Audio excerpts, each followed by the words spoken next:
A 15-year-old with a borrowed personal computer shut down Yahoo, CNN, and Amazon in a single week, while another hijacked a radio station to win a Porsche, and the most wanted hacker in America spent years on the run. These are not movie scripts, but real exploits that built the world of hackers, from chaos to global power. How did the internet's defenders allow this to happen? And what would drive teenagers and entire nations to challenge the rules of cyberspace? The answer begins on a quiet February morning in a bedroom with a simple flood of traffic. On a winter morning in February 2000, Michael Calce, a 15-year-old from Montreal, known online as Mafia Boy, sat at his home computer in his bedroom and launched a flood of internet traffic toward Yahoo, the world's top web portal. The site went dark for nearly an hour. Over the next days, CNN, Amazon, eBay, and Dell buckled under similar attacks. Calce had downloaded distributed denial of service tools from public sites and used them to hijack university servers, multiplying his reach with little technical know-how. The project he called Revolta ran while he was at school, leaving some attacks to unfold unattended. Headlines warned of an electronic Pearl Harbor, and losses were tallied in the millions.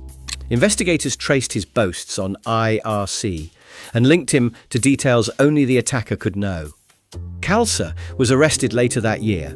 In 2001, he was sentenced to 8 months in open custody and banned from unsupervised internet use. Years later, he would describe how easy it was for a teenager, armed with basic tools, to shake the foundations of the early web. On June 1, 1990, Los Angeles radio listeners dialed frantically for a shot at a Porsche 944 S2. But every call to KIISFM contest lines hit a dead end, except one. Kevin Polson, known online as Dark Dante, had quietly taken control of the station phone network. Exploiting vulnerabilities in the telephone exchange, he rerouted every incoming call, making sure only his own would go through as the 102nd caller. The win came with more than just a sports car. Polson also pocketed trips, cash, and a bundle of prizes. Suspicion set in when technicians noticed the contest lines malfunctioned during big giveaways. The FBI, already tracking Polson for earlier phone hacks, closed in. By April 1991, agents found him shopping in a Van Nuys supermarket and made the arrest. He later pleaded guilty to multiple counts of wire and computer fraud, serving a 5-year federal sentence and facing a 3-year ban on using computers after his release. Kevin Mitnick's story began with a series of break-ins at Digital Equipment Corporation and Pacific Bell, where he used social engineering and technical exploits to slip past digital and human barriers. After violating probation, he disappeared into a maze of safe houses, cloned cell phones, and false identities, spending 2.5 years evading the FBI. His capture in February 1995 ended one of the most publicized manhunts in cyber history. When agents finally entered his Raleigh apartment, they found dozens of computers, hundreds of cloned cell phones, and stacks of stolen software. Mitnick spent about 5 years in custody, much of it in pre-trial detention, and pleaded guilty to 7 federal charges in 1999. Released in 2000, he faced tight restrictions on technology use. Over time, the legend of a hacker who could launch missiles with a whistle faded, replaced by a consultant and author who used his skills to help companies defend against the very tricks he once perfected. A faceless crowd in Guy Fawkes masks streamed through city streets, while at home, thousands more launched digital barrages from their laptops. Anonymous, born from the unruly chaos of image board culture, took protest beyond the sidewalk and straight into the servers.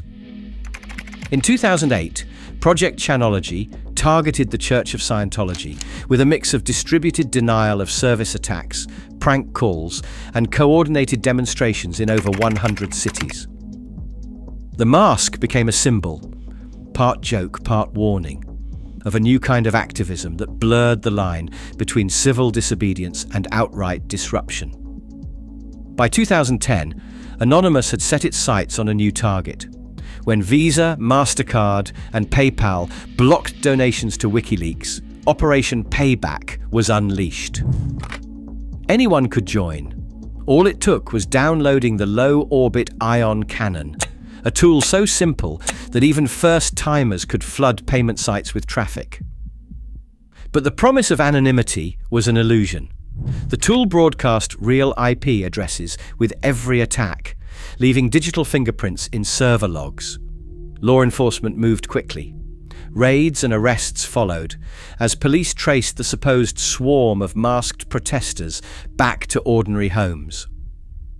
The myth of the untraceable collective cracked, exposing the risks behind the mask and the uneasy boundaries between protest, crime, and accountability. By the way, if you want to learn real ethical hacking, check out the Pro Hacker Starter Kit. The Pro Hacker Starter Kit gives you the exact workflows, one-liner commands, and tactics pros use every day, organized, explained, and ready to use. Whether you're starting out or leveling up your skills, this bundle is your secret shortcut to hacking smarter, faster, and with more confidence than ever before. Link in description. LulzSec burst onto the scene in 2011, spinning chaos into a spectacle. For 50 days, the group taunted corporations and governments alike, breaking into Sony Pictures, PBS, Fox, the US Senate, and even the CIA's public website.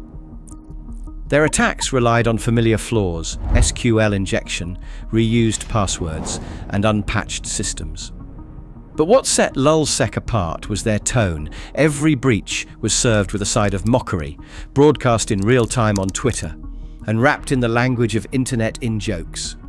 Data dumps and internal emails spilled out for the world to see, all for the lulz.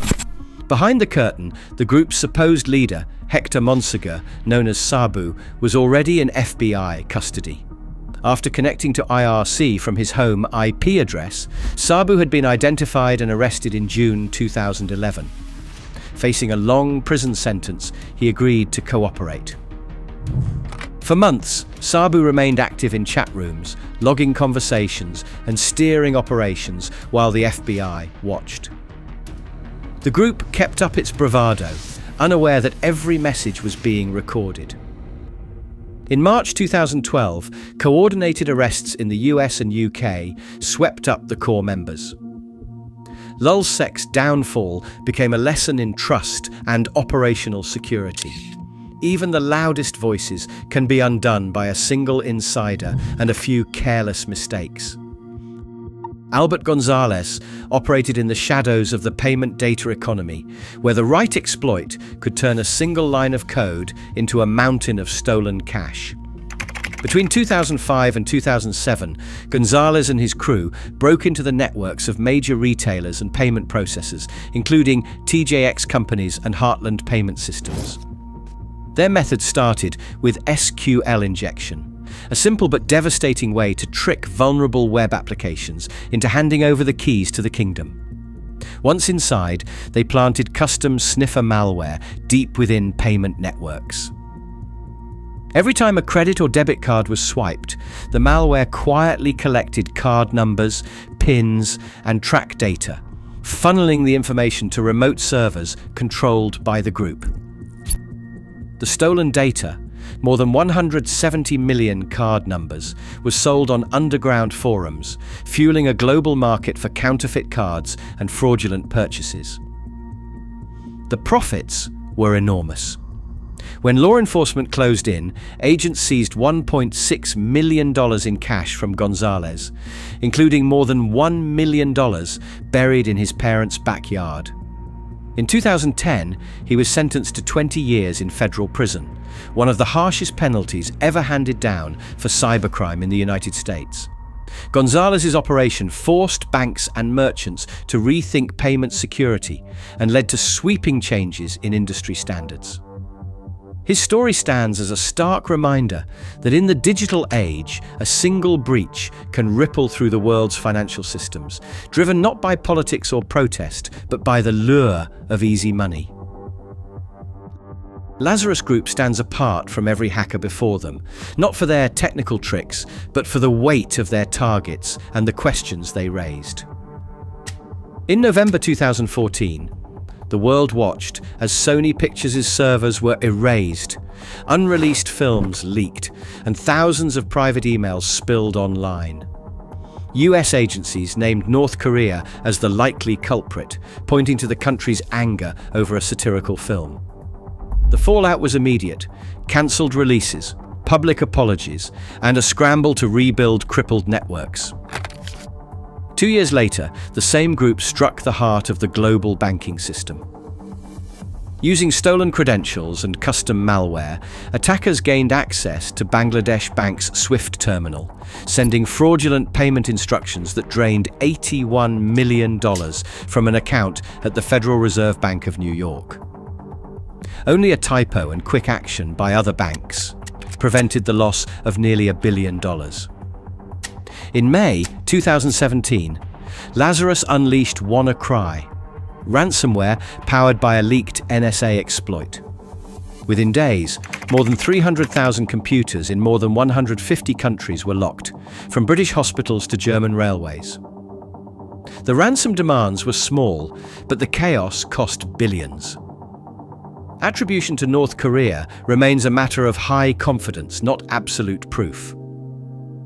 Digital fingerprints, code reuse, and infrastructure links form the backbone of the case, but experts still debate the risks of misdirection and false flags.